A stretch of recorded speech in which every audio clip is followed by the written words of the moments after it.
Before we begin, thank you very much to Dimension Lord for joining the Patreon campaign. Really appreciate the support and the contribution, and everyone's help to keep the channel going. I really do appreciate it. We'll keep it short today because this is a bit more of an important video, and as such, this video is also not being monetized. This is a video I just feel like I have to do today. So, let's talk about Sky-Byte. So, I always say that a Transformers series can be measured in what characters manage to escape it, the brand new creations for whatever Transformer fiction it is, and how they appear later on. And for Robots in Disguise, it comes down to two characters. One of them is Scourge, and let's be honest, Scourge was always going to go forward and expand into other fictions. It's an easy repaint for Hasbro and Takara, and it just looks really cool. So of course we're just going to get Black Optimus Primes forever. But Sky-Byte is a very different beast because he comes from odd origins as a toy in general, and then his popularity comes from everything else that went through the character outside of just looking really, really good. Naturally, his existence begins as Transmetal 2 Cybershark in the Beast Wars line. At the time, it was a little bit of a head-scratching figure because Cybershark was already a character in this fiction, but he was a hammerhead shark. There were a lot of characters who previously appeared in the first year of Beast Wars, and then appeared during Transmetal and Transmetal 2, but they always kept the same beast mode, just a different artistic style and different detailing to it. Now, you had a completely different species of shark, which, granted, transforming great white shark, cool, but it really didn't invoke the original Cyber Shark, so it was a little bit of an oddball out. Throw in the fact that it was very shell-dependent as a toy and didn't feature in any fiction, and you've got something of a space filler. You have something that was just kind of thrown in to fill out a wave, which, that's most toys back then who never made it into the show. However, he finds new life because when Takara was going through to create their 2000 Transformer series, Car Robots, they decided to take from unreleased toys in Japan that Hasbro had produced themselves, and this meant things like Transmetal 2s. It's not an unfamiliar tactic. They did the exact same thing in Beast Wars 2nd in order to fill out the villain ranks there. Villains traditionally don't sell very well in Japan. So it's not a big surprise that Takara would want to go an easy route to filling out the ranks, something where they don't have to put a whole lot of production and investment into creating villain characters that ultimately aren't going to sell nearly as well as the heroes. So this is kind of how Cybershark becomes Gel Shark, the second in command of the Deathstrongers. Now, the name itself, Gel Shark, actually has fun origins, especially if you know this channel long enough.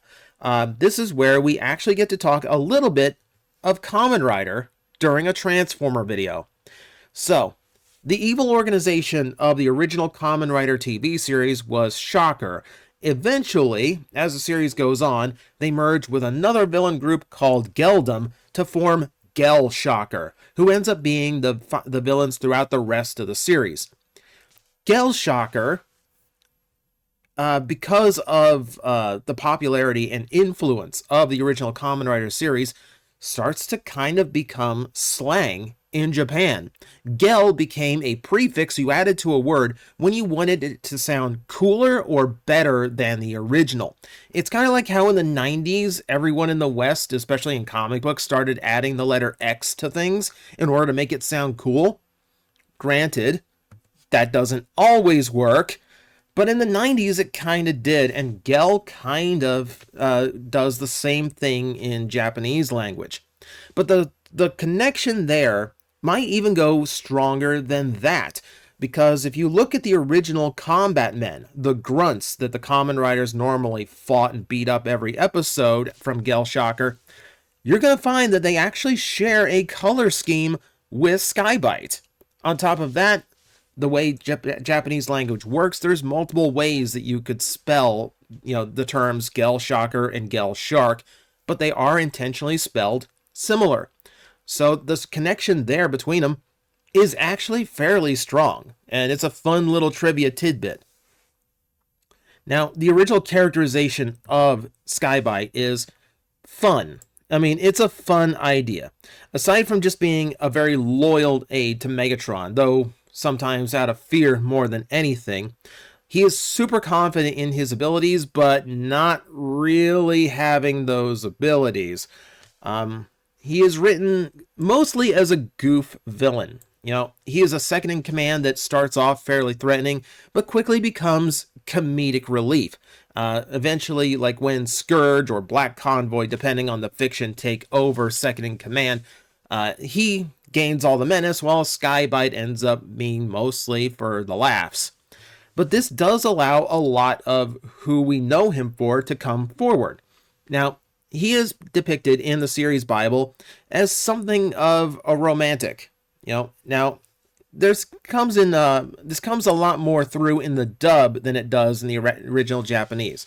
So, for instance, the end of his first appearance in Car Robots, Gelshark is reading a book by candlelight, and it's mostly a self-help book, or a way of healing yourself, is kind of how the book is going.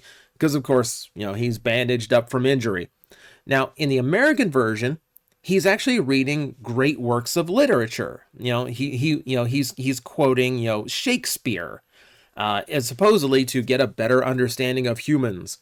But they do play far more into the poetry side of Sky-Byte in the American version than they even do in Japan. Now, when we talk about the poetry, you are assuming like we are talking about the haikus. That is his signature, and it's something that he's well known for throughout the series.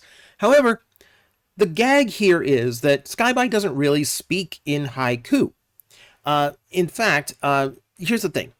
In the West, we kind of know haiku as Japanese poetry that follows a very specific structure across 3 lines. 5-syllable, 7-syllable, 5-syllable. But that itself is a simplification. Haiku in Japan is required to talk about nature and the natural world.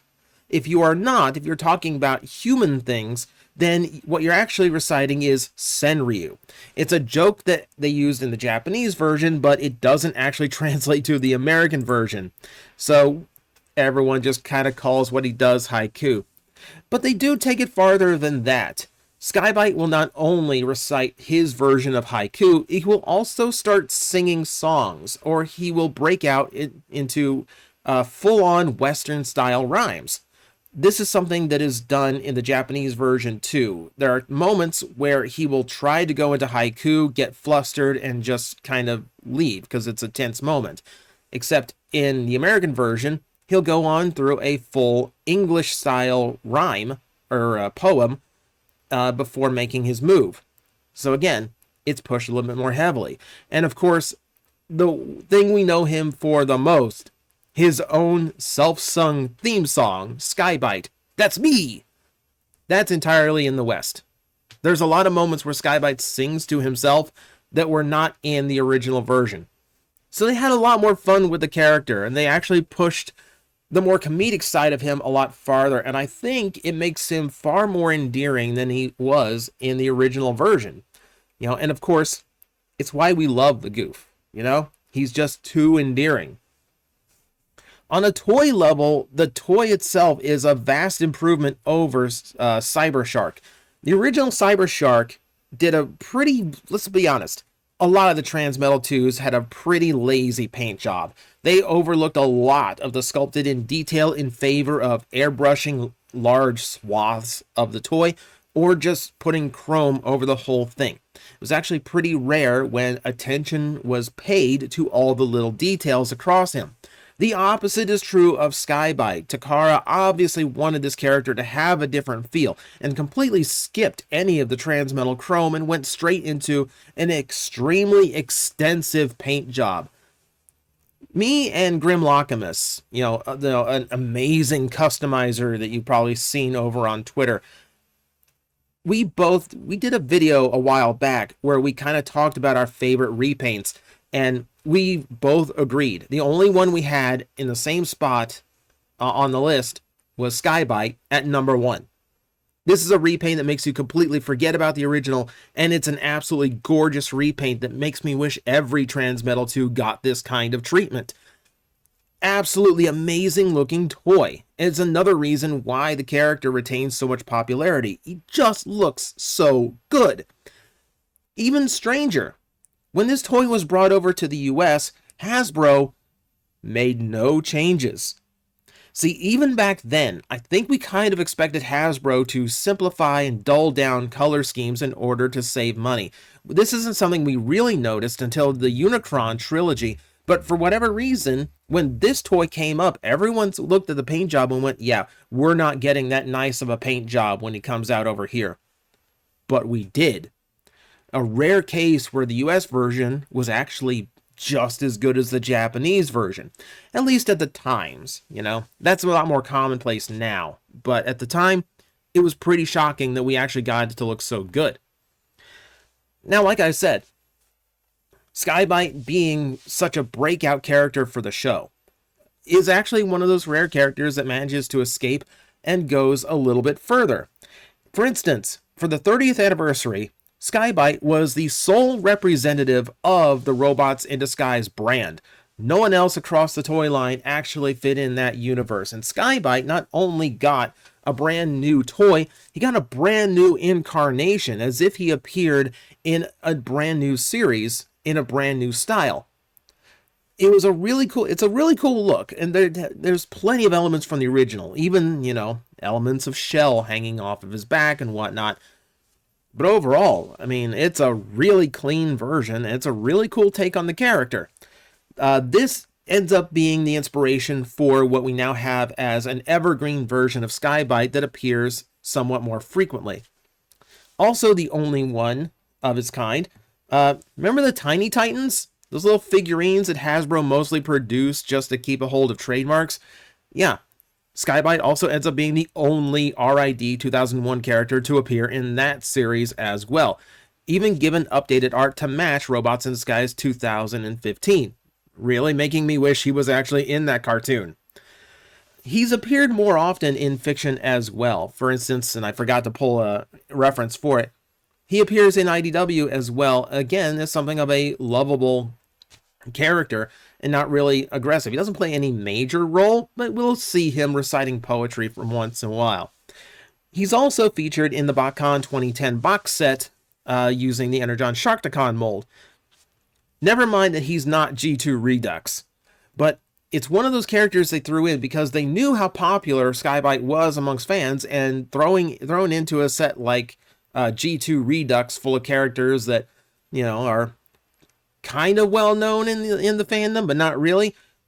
They chose him as the big name to sell the box on, which will tell you something about how well received Sky-Byte was when a whole box of convention exclusives basically is banking on his name. Of course, he has made it into other animations. Cyberverse brought back Sky-Byte in glorious fashion, again using his new evergreen stylings. Here, he is depicted as something of a threat, and some of his poetry does actually come forward a little bit as well, but it's mostly a new take on the character, and a kind of a cool take on the character too. Actually, like penciled in as a rival to Jetfire, which is an interesting and odd dynamic, especially when you consider the Autobots also have a shark character, and they never meet, and I still don't understand that. The point being, it's actually kind of rare these days when a character originating from one cartoon manages to appear in another cartoon because they are that well liked. Bulkhead makes it from Transformers Animated to Transformers Prime, for instance, and that's mostly because of his character archetype working really well in that series. Sky-Byte does it through pure personality and fandom love alone. Anyone could fit the role villain-wise of Sky-Byte, but no one comes close to the personality. If you want the personality, that's when you use him again. This did lead to him getting a few new toys, and I do love the idea that a character of that age is appearing in modern toy lines in order to get these new style gimmicky figures that weren't available back then. You know, And it's been fun seeing Sky-Byte pop up in weird places every now and then. Even in animated, the Stunted Con Job comic book actually featured a Lugnut-inspired retake of Sky-Byte. So, of course, no surprise, Derek Wyatt was a fan of the character, too. And through all of this, of course, I'd be remiss if I didn't mention that through all of this, a lot of the strength of the character does come from the fact of his voice actor, which is Peter Spellos. His voice is going to appear in things like Battletech, Bleach, Code Geass, Cowboy Bebop, several different Digimon, Ghost in the Shell, Gurren Lagann, Outlaw Star, one of my favorites, Naruto, the Big O, another cool one, Trigun. You can find him in live action stuff like The Guyver, ER, Married with Children, Lois and Clark is actually in the Superman show. A few movies here and there too, including Men in Black 2. So he's done a lot of cool things through his characters, though he said in interviews the favorite thing that he ever voiced was Sky-Byte. And that has always been a special thing when someone could do cool things through their career and they'll still say, being a Transformer was my favorite thing to do. You know, and it sounded like he had a lot of fun on the series. And when you are a haiku and song spouting cybernetic shark, how could you not have fun? Now, of course, this video is being done because this morning we actually found out that he unfortunately did pass away from pancreatic cancer. He did learn about this late in its stages. A GoFundMe was attempted in order to seek medical treatment. Unfortunately, you just can't stop that stuff sometimes. So it's horrible.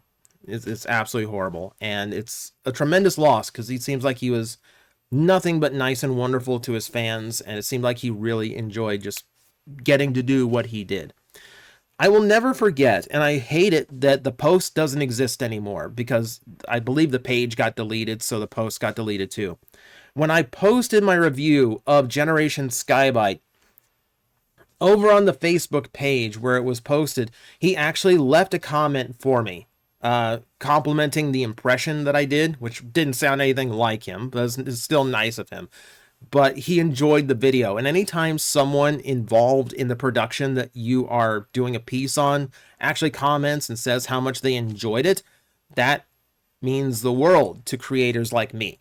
You know, it's especially he took the time out of his day to watch my video and really did get a huge kick out of it. So that I hate that the post is gone. I didn't save it. I bookmarked it, but I didn't expect it to get deleted.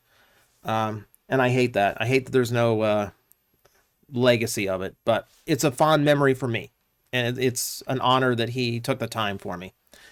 So that is your history of Sky-Byte. Fantastic character, really brought to life by Peter's performance and just how much love and enjoyment he put into it. And I really say, animated characters, you know, they need the voice actor to be the soul, and if the soul is there, the character becomes something special, and he really did put something special into Sky-Byte. I'm always hopeful that is a character we see used in the future, and I think, you know, to pay tribute to someone who really enjoyed what he got to do. So, you know, rest in peace, Peter. Thank you very much for what you did. And to everyone who watched, thank you very much. I will see you next time. We parlay with the captain. You think a werecroc is going to listen to elvish rules of piracy? Of course it would be the freaking elves that invented parlay. I had to think of a quick replacement for the French.